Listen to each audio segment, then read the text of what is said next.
sijaona nchi jirani mamlaka zake zikikondemu hili. Mshirikiane. Here were students of environmental law at our master's level, and we studied environmental law at a master's level.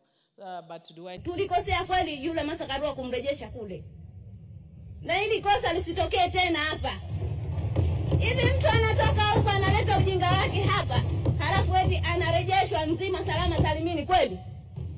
Speaker, I didn't just study public international law. I'm the first lawyer in this country to specialize in law of the sea. Nikagundua lipo tatizo kubwa sana la afya ya akili katika taifa hili.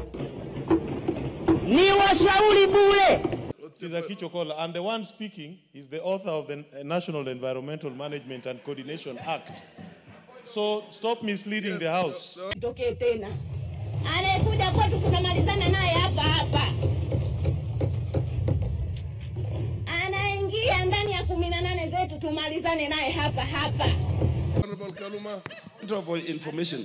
Honorable Speaker, Okola participated in coming up with the United Nations Convention on Law of the Sea. But at the very heart of that convention was Dr. Androniko Oduogo Adede from Kwabuaen, the Waoma Bay. And that is something for which he is credited. And Dr. Androniko Oduogo Adede was my master's lecturer when I was studying. Wanapotaka tunataka. Sisi hatujashindwa na sisi hatuwaogopi. Wasifikirie kama walivyoweza kufanya kule kwao watakuja kuchochea Tanzania. That there's a reason that I'm a senior lawyer. The Honorable Dr. Androniko Adede that is so proudly talking about was my boss in Letwal International. Namdhalilisha mama. Msitweze utu wa mtu. Sio tu kwa rais.